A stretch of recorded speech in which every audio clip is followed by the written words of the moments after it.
Bien, amigos, el cafecito del espacio estelar del día lo vamos a compartir con el jurista Cristóbal Rodríguez, especialista en Derecho Constitucional. Muy buenos días y bienvenido. Buenos días, Suchi. Buenos días, Amelia. Buenos Un placer estar aquí en el día tempranito. Sí, señor. Vamos a comenzar inmediatamente. El tema se cae de la mata.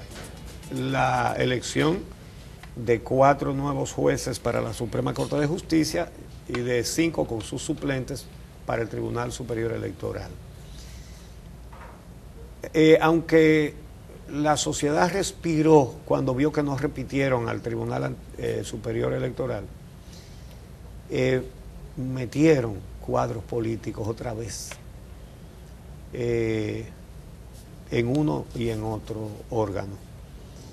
En la Suprema Corte de Justicia, un ex procurador que figura en las páginas del PLD como un miembro importante. Tu valoración en este sentido.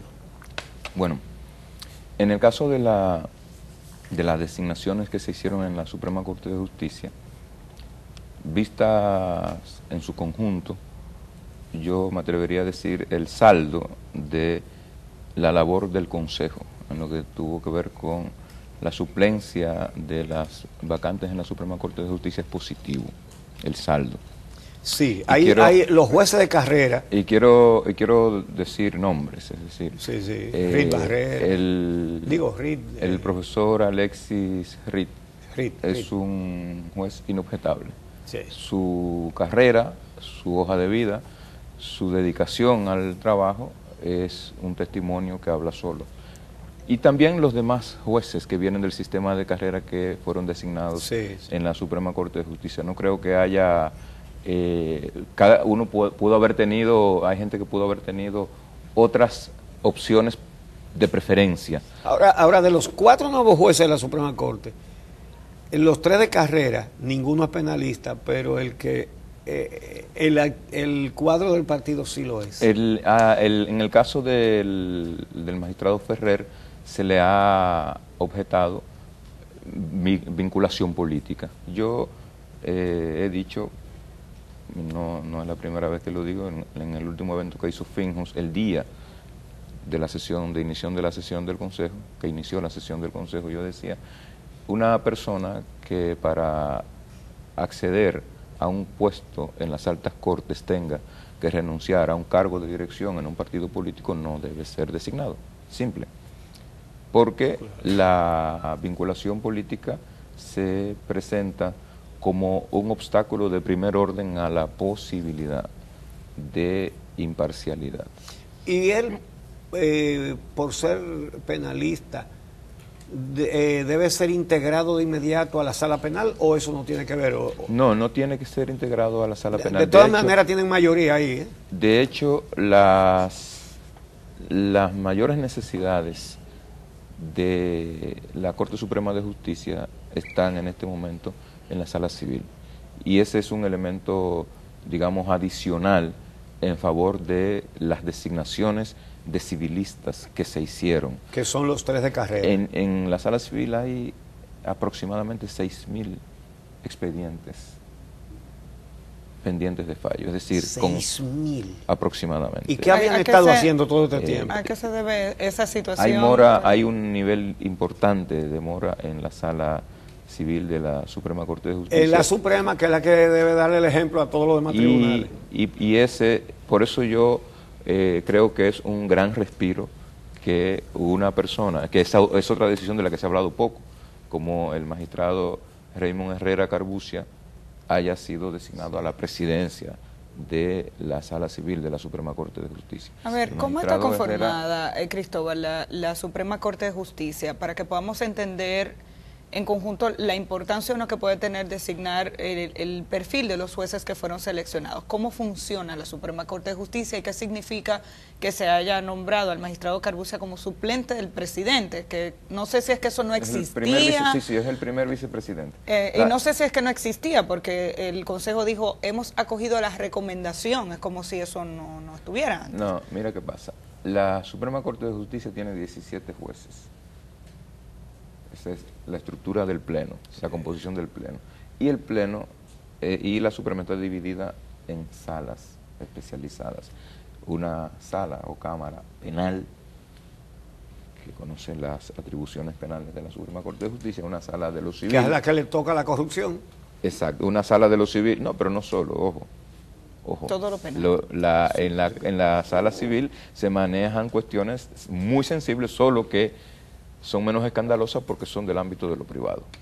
Pero ojo, hay que tener ojo también con eso. Sí. Y hay una sala de lo contencioso, administrativo, de tierras, y trabajo. Y trabajo. O sea, hay una sala que conoce, una sala de lo laboral, y esa era la sala que presidía el magistrado Ramón Herrera Carbucci. Okay. Entonces, la renuncia, fíjate que una de las vacantes que se suple es la que dejó el magistrado Julio César Castaños Guzmán. El magistrado Castaños Guzmán era el presidente de la Sala Civil y, en condición de presidente de la Sala Civil, el primer vicepresidente de la Suprema Corte de Justicia. La Suprema tiene 2 vicepresidentes. Ahora, el magistrado Ramón Herrera Carbucci y la magistrada Miriam Germán en su condición de presidenta de la Cámara Penal. Es decir, hay 2 vicepresidentes como lo hay en el Tribunal Constitucional. Entonces, por eso es que el Consejo, que tiene también como facultad la designación de, además de los jueces, del presidente y los vicepresidentes de la Suprema Corte de Justicia, lo designa a él para la sustitución de la presidencia de la Cámara Civil, que lo convierte automáticamente en vicepresidente del órgano. Ok, eso es lo que significa. ¿Y en qué posición él estaba anteriormente? Presidía la sala de lo laboral y de lo contencioso, administrativo, tributario, etc. Entonces, los otros jueces que entran ahora, ¿sustituyen directamente las posiciones de los jueces salientes? Hay 2 juezas que salen por razones de edad, y está la renuncia del doctor Castaños por irse a la Junta Central Electoral, y está la renuncia o la solicitud de pensión del magistrado Castellanos. Por cuestiones de salud. Exacto. Entonces, estos jueces vienen a ocupar esos espacios directamente y por tanto su perfil tenía que ajustarse al de los salientes, ¿o no? Digamos, las necesidades mayores estaban identificadas en torno a la Cámara Civil. Yo pienso que eso explica la designación del magistrado Alexis Reed, de la magistrada Pilar Jiménez, el magistrado Blas, porque son jueces que vienen de un dilatado ejercicio en ese ámbito. Y reitero, creo que hay que hacer frente a ese nivel de retraso en el despacho judicial en esa sala. Entonces, por eso decía, mirado en su conjunto, las 4 decisiones que se tomaron, las 5 decisiones que se tomaron en el ámbito de la Suprema Corte de Justicia, cuando uno las ve en su conjunto, desde mi punto de vista, favorecen un mejor desempeño, una mayor prontitud en el despacho. O sea, yo conozco a los jueces designados, son gente que trabaja, los jueces civiles son gente que trabaja y que sin duda van a contribuir a que se dinamice la actividad en la Suprema Corte de Justicia. También hay que reiterar que tiene mucho sentido la objeción, porque los políticos, señores, deben dedicarse a la política, sí, en este y en cualquier país. Y eso de lo que nos habla es de la necesidad de que en la República Dominicana se retome, porque no es que se continúe, es que se retome un proceso de transformaciones institucionales en el ámbito del Poder Judicial, que aquí se olvidó eso como compromiso de Estado. Es decir, nosotros pensamos en algún momento equivocadamente que habíamos llegado a la reforma del sector de justicia y lo que hemos venido teniendo en los últimos años ha sido un proceso de involución notable. Claro. Notable. La evaluación Bueno, porque sobre para eso fue que se hizo la Constitución del 2010. Yo no sé quiénes fueron los que se dejaron allantar de que eso era una Constitución moderna. Eso era para quitar el nunca jamás y controlar la justicia. Para eso fue que sirvió.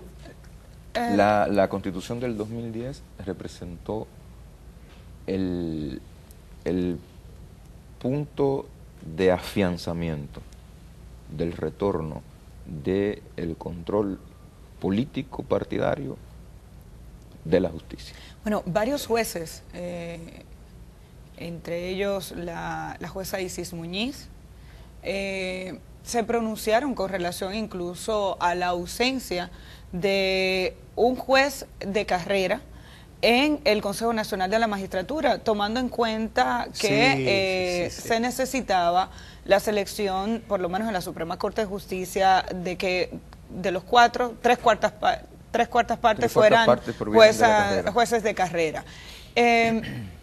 Incluso hablaba de la posibilidad de tomar eso en cuenta a futuro. La manera, ella decía, es evidente que el poder político en situaciones como esta controla el poder judicial. ¿Se podría plantear algún tipo de transformación o de reforma a este tipo de estructura, viendo las consecuencias que tiene? Yo pienso que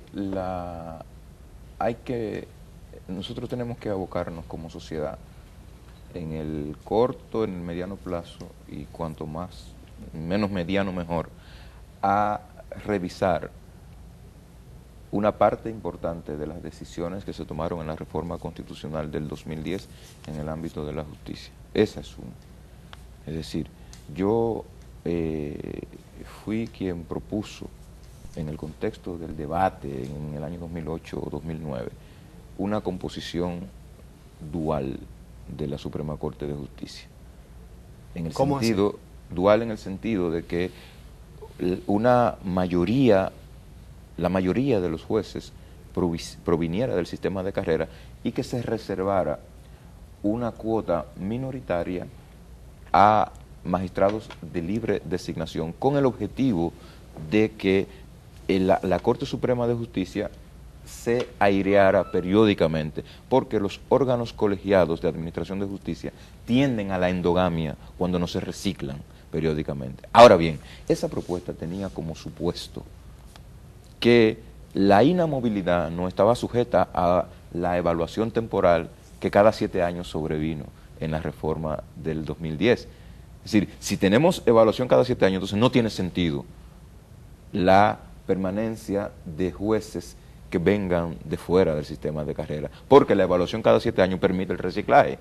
Exacto. ¿Entiende? Exacto. Entonces ese es un aspecto que debería revisarse. Debe revisarse la composición misma del Consejo Nacional de la Magistratura. A de proponer un número par y luego un voto especial del presidente que se puede imponer sobre los otros 7.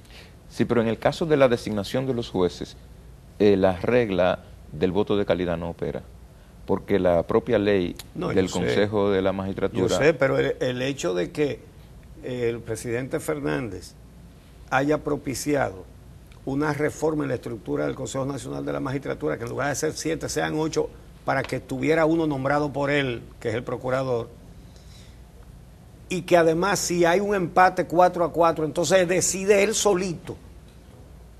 Y todo esto se dejó pasar en silencio.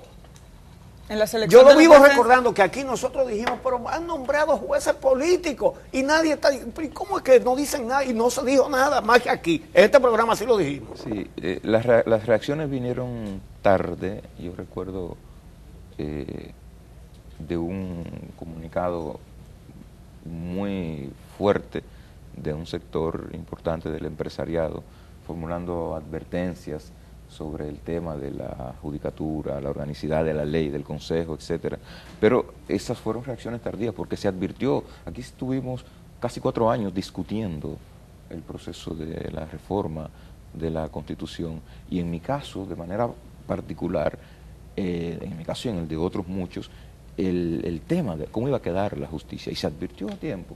Eso se escribió mucho. está se está diseñando una estructura institucional que va a quebrantar las posibilidades de profundizar la independencia y la autonomía de los órganos supremos de administración de justicia en el país. Y eso se vio de manera palpable en las decisiones que se adoptaron en diciembre del 2011, en la sesión del Consejo de diciembre de 2011. Pero esto lo que hizo fue afianzar un proceso que ya se había iniciado mucho antes. Es decir, aquí el primer paso, digamos, firme de quebrantamiento de lo que se había venido logrando tras la reforma constitucional del 94 y la primera sesión del Consejo de la Magistratura en el 97, empezó a quebrantarse en el año 2002. ¿En el 2000? En el año 2002. Con la reforma con la suplencia de las vacantes que se presentaron en la Suprema Corte de Justicia y el reparto político que se hizo en la suplencia de esas vacantes por parte del Consejo que sesionó en el año 2002. Pudiera decirse que en este caso el reparto político, en lugar de ser entre diferentes partidos, fue dentro de los dos pedazos del PLD.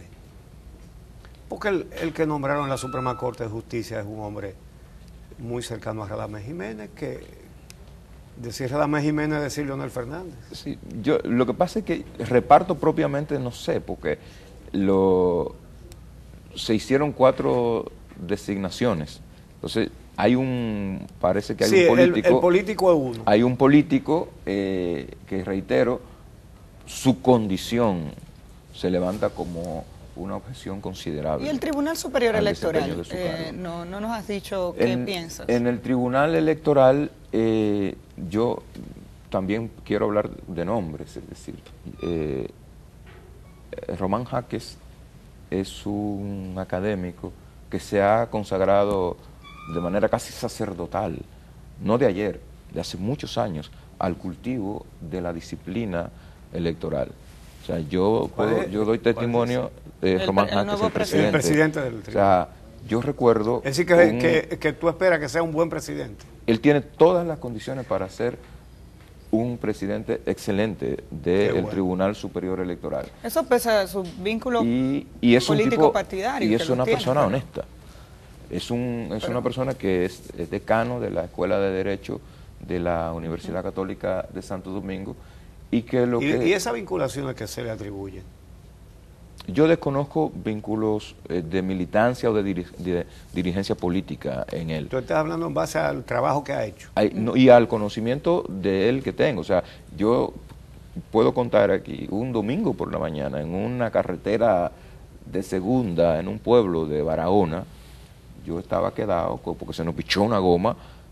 Yo había ido con él, invitado por él y por la magistrada Alba Bert, a dar una conferencia. Concho, en un curso que quisiera yo verla en la Suprema alguna vez. En un curso, sería una magistrada excelente. Sí. En un curso pero no una vez, o sea, yo lo he acompañado a él y a la magistrada Alba Bert, a muchísimos pueblos muchos del debates interior, también en la universidad, en el ejercicio de un ministerio noble. Yo lo digo porque yo también lo hago. Entonces, el magistrado Román Jaques, yo creo que es una persona inobjetable, como lo es Santiago Sosa. Muy buena entrevista. Sí. Como lo es, pese a los vínculos que en algún momento se le adjudicaron con el Partido Reformista, la magistrada Peralta. Rafelina Peralta es una mujer que después de haber sido titular de la Junta Central Electoral, a lo que se dedicó fue a formarse, a fortalecer su formación. Rafelina fue mi alumna en la maestría de Derecho Constitucional de UNIBE en el año 2008. Entonces, yo creo que en el caso del Tribunal Superior Electoral, también el saldo del trabajo del Consejo es positivo. Sí. Siempre puede ser mejor. Sobre lo que había, cualquier cosa era mejor. Entonces, siempre puede ser mejor, por supuesto. Pero yo pienso que las críticas que siempre deben hacerse, deben mantenerse dentro del ámbito de lo razonable y reconociendo sobre todo los avances. Y yo creo que hay avances en ambos casos. Hay avances, hay una mejoría sin duda, pero es hasta cierto punto frustrante que otra vez metieron a un cuadro político. Eso lo que significa es que tenemos que continuar Porque eso tiene, hay que seguir luchando contra tiene que ceder, eso tiene que cesar en algún momento. Bueno, pues muchísimas gracias, Cristóbal, por haber venido a compartir estas informaciones con nosotros. Cristóbal Rodríguez, abogado especialista en Derecho Constitucional.